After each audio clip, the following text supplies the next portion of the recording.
Right now, I could trap a song inside your head for the rest of the day. And the strangest part, I wouldn't even have to play it.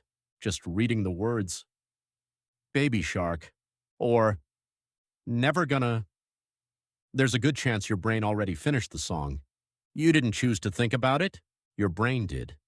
So why does your mind keep replaying the same 10 seconds of music over and over, sometimes for hours or even days? Because scientists have discovered that your brain treats unfinished music very differently from almost everything else. Researchers have a name for this phenomenon. It's called involuntary musical imagery. Most people simply call it an earworm. Despite the name, there's no worm, it's just your brain replaying music without your permission. Studies suggest that around 90% of people experience earworms, and for many, they happen every single week. Sometimes they're mildly annoying, sometimes they're impossible to ignore. And strangely, your favorite songs aren't always the biggest offenders. In fact, the songs most likely to get stuck are usually simple, repetitive, and easy to predict. Here's where it gets fascinating. Your brain is a prediction machine. Every second, it's trying to guess what happens next. Music is perfect for this. When you hear a melody, your brain starts predicting the next note before it even arrives. Now imagine the song suddenly stops, right before the chorus. Your brain doesn't like that. Psychologists call this the Zeigarnik Effect.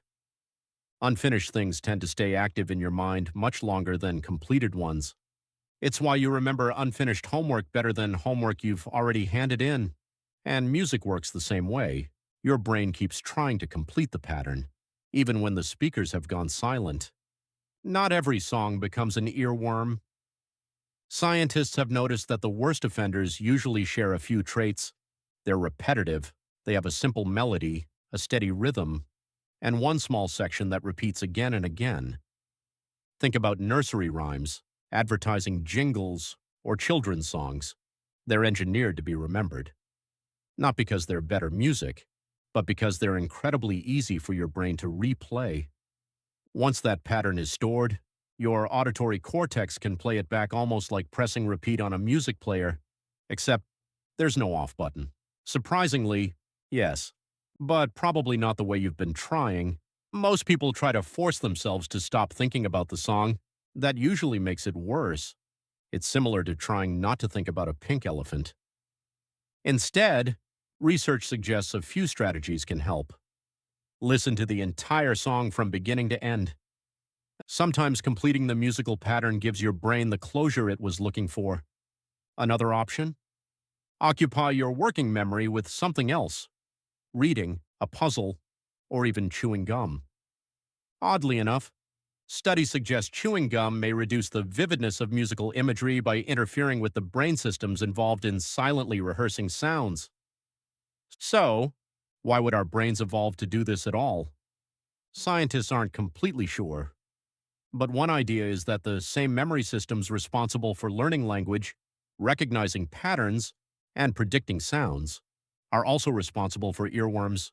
In other words, the annoying song stuck in your head might just be an accidental side effect of a brain that's incredibly good at learning. Your mind wasn't designed to torture you, it was designed to remember. Sometimes it just remembers a little too well. So the next time a song refuses to leave your head, you'll know it isn't random. Your brain is simply doing what it evolved to do, finding patterns, finishing them, and remembering the ones it thinks might matter. If this changed the way you think about your own mind, subscribe. Because next, we're answering another question you've probably never stopped to think about. Why can't you tickle yourself?